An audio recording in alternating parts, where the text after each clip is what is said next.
बोले प्रेम से ओम श्री सदगुरु महर्षि में ही परमहंस महाराज जी की जय। गुरुदेव का प्रवचन। देव की अपेक्षा पुरुषार्थ की श्रेष्ठता। युधिष्ठिर ने पूछा संपूर्ण शास्त्रों के विशेषज्ञ महाप्राज्ञ पितामह जी से, देव और पुरुषार्थ में कौन श्रेष्ठ है।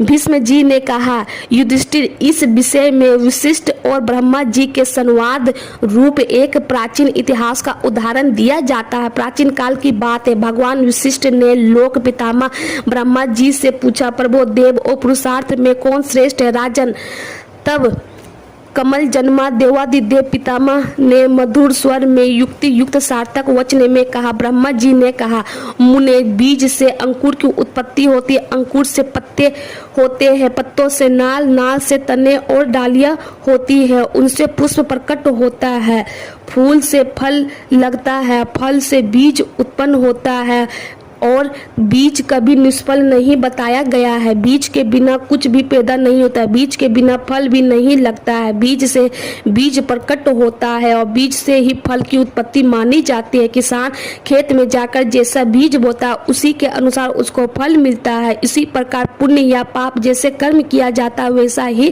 फल मिलता है। जैसे बीज खेत में बोए बिना फल नहीं दे सकता, उसी प्रकार देव भी पुरुषार्थ के बिना नहीं सिद्ध होता। पुरुषार्थ खेत है और देव को बीज बताया गया है। खेत और बीज के संयोग से ही अनाज पैदा होता है। कर्म करने वाला मनुष्य अपने भले या बुरे कर्म का फल स्वयं ही भोगता है। यह बात संसार में प्रत्यक्ष दिखाई देती है। शुभ कर्म करने से सुख और पाप कर्म करने से दुख मिलता है। अपना किया हुआ कर्म सर्वत्र ही फल देता है। बिना किए हुए कर्म का फल कहीं नहीं भोगा जाता है। पुरुषार्थी मनुष्य सर्वत्र भाग्य के अनुसार प्रतिष्ठा पाता है, परंतु जो अकर्मण्य है वह सम्मान से भ्रष्ट होकर घाव पर नमक छिड़कने के समान असहाय दुख भोगता है। मनुष्य को तपस्या से रूप, सौभाग्य और नाना प्रकार के रत्न प्राप्त होते हैं। इस प्रकार कर्म से सब कुछ मिल सकता है, परंतु भाग्य के भरोसे निकम्मे बैठे रहने वालों को कुछ भी नहीं मिलता है। इस जगत में पुरुषार्थ कर्म करने से स्वर्ग, भोग, धर्म में निष्ठा और बुद्धिमत्ता इन सबकी उपलब्धि होती है। नक्षत्र, देवता, नाग, यश, चंद्रमा, सूर्य और वायु आदि सभी पुरुषार्थ करके ही मनुष्य लोक से देवलोक को गए हैं। जो पुरुषार्थ नहीं करते हुए धन, मित्र वर्ग, ऐश्वर्य, उत्तम कुल तथा दुर्लभ लक्ष्मी का भी उपयोग नहीं कर सकते। ब्रह्मांड ने सोचाचर से, क्षत्रिय पराक्रम से, वैराग्य, वैश्य उद्योग से तथा शुद्ध तीनों वर्णों की सेवा से संपत्ति पाता है। ना तो देने वाला कंजूस धन को मिलता है, कंजूस को धन मिलता है, ना नपुंसक को, ना अकर्मक को, ना काम से जी चुराने वाले को, ना शौर्यहीन को, ना तपस्या न करने वाले को ही मिलता है। जिन्होंने तीनों लोक के दैत्य तथा संपूर्ण देवताओं की भी सृष्टि की है, वे ही ये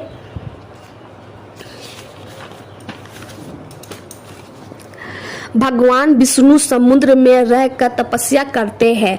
यदि अपने कर्मों का फल ना प्राप्त हो तो सारा कर्म ही निष्फल हो जाए और सब लोग भाग्य को ही देखते हुए कर्म करने से उदासीन हो जाए। मनुष्य के योग कर्म ना करके जो पुरुष केवल देव का अनुसरण करता है वह देव का आश्रय लेकर व्यर्थ ही कष्ट उठाता है। जैसे कोई स्त्री अपने नपुंसक पति को पाकर भी कष्ट ही भोगती है, इसी प्रकार मनुष्य लोक में शुभ कर्मों से उतना भय नहीं प्राप्त होता जितना कि देवलोक में थोड़े से पाप से भय होता है। किया हुआ पुरुषार्थ ही देव का अनुसरण करता है, परंतु पुरुषार्थ ना करने पर देव किसी को कुछ नहीं दे सकता। देवताओं में भी जो इंद्रिया इंद्रिया आदि के स्थान है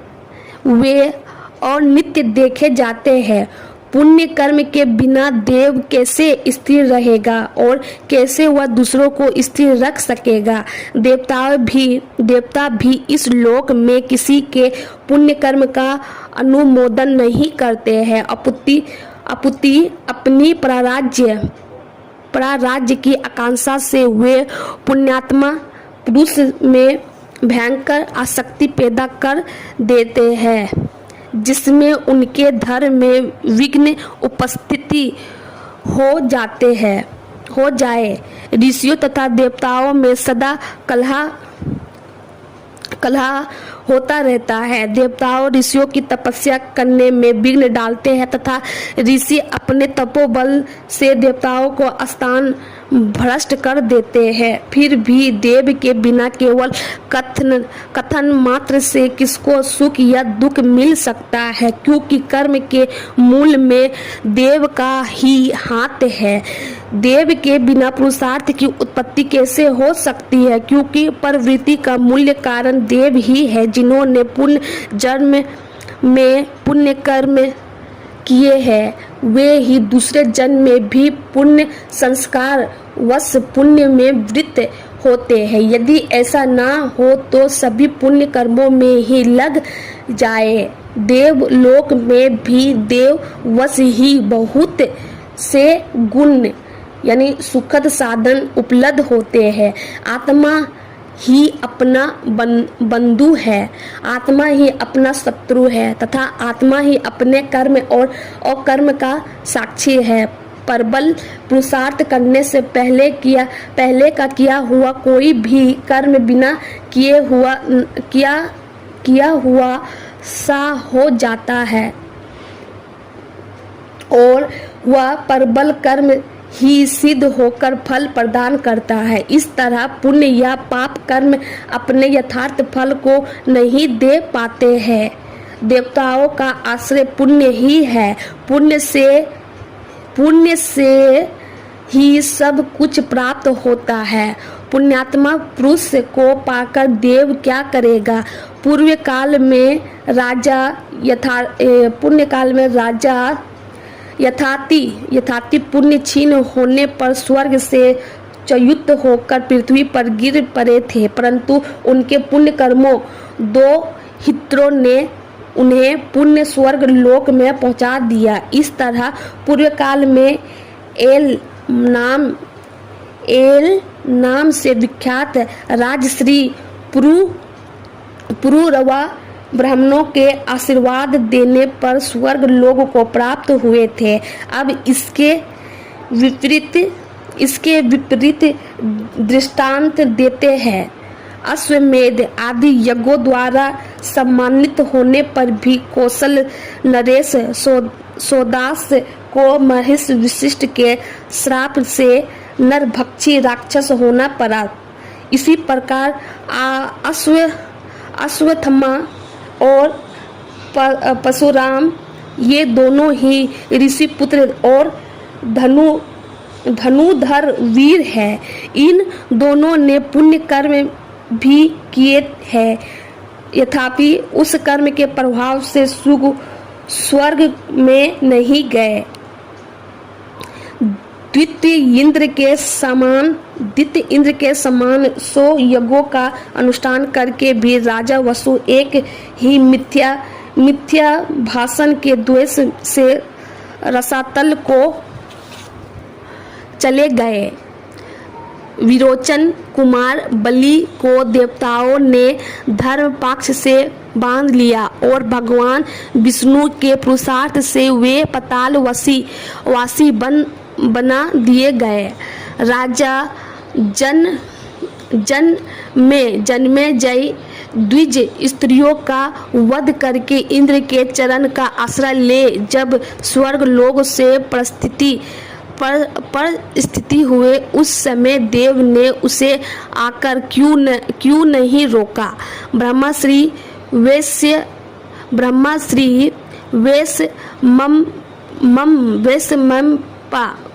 वैश्वमपायन अज्ञानवश ब्राह्मण की ब्राह्मण की हत्या करके बाल वध के पाप से भी लिप्त हो गए थे, तो भी देव ने उन्हें स्वर्ग जाने से क्यों नहीं रोका।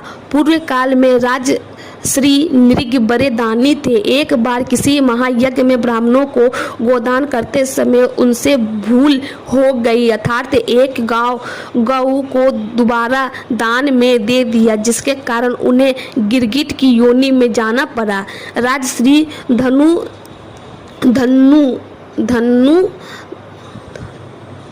धनुमार यज्ञ करते करते बूढ़े हो गए, तथापि देवताओं के प्रसन्नता पूर्वक दिए हुए वरदान को त्याग कर गिरिव्रज में सो गए। यज्ञ का फल नहीं पा सके। महाबली घृत राष्ट्रपुत्रों ने पांडवों का राज्य हड़प लिया था। उसे पांडवों ने पुनः बाहुबल से ही वापस ले लिया। देव के भरोसे नहीं। तप और नियम में संयुक्त रहकर कठोर व्रत का पालन करने वाली मुनि क्या देवबल से ही किसी को श्राप देते हैं? पुरुषार्थ के बल से नहीं। संसार में समस्त सुदुर्लभ सुख भोग किसी पापी को प्राप्त हो जाए तो भी वह उसके पास टिकता नहीं, शीघ्र ही उसे छोड़कर चल जाता है। जो मनुष्य लोभ और मोह में डूबा हुआ है, उसे देव भी संकट से नहीं बचा सकता। जैसे थोड़ी सी भी आग वायु का सहारा पाकर बहुत बड़ी हो जाती है, उसी प्रकार पुरुषार्थ का सहारा पाकर देव का बल विशेष बढ़ जाता है। जैसे तेल समाप्त हो जाने से दीपक बुझ जाता है, उसी प्रकार कर्म के क्षीण हो जाने पर देव भी नष्ट हो जाता है।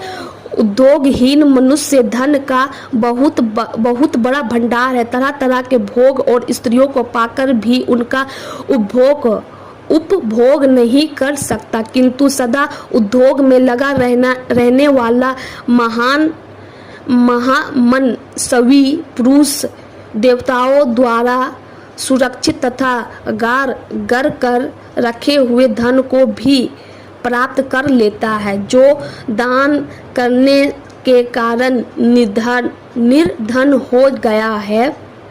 ऐसे सत्य पुरुष के पास उसके सत्य कर्म के कारण देवता भी पहुँचते हैं और इस प्रकार उसका घर मनुष्य लोक की अपेक्षा श्रेष्ठ देवलोक सा हो जाता है। परंतु जहाँ दान नहीं होता वह घर बड़ी भारी समृद्धि से भरा हो तो भी देवताओं की दृष्टि में वह शमशान के ही तुल्य जान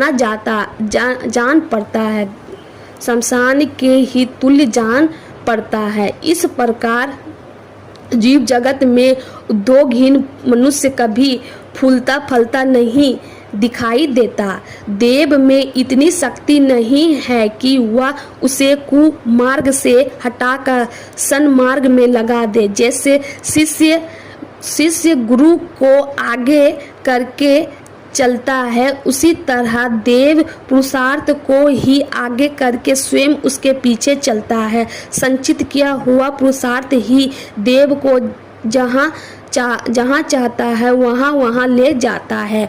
मुनिश्रेष्ठ, मैंने सदा पुरुषार्थ के ही फल को प्रत्यक्ष देख कर यथार्थ रूप से ये सारी बातें तुम्हें बताई है।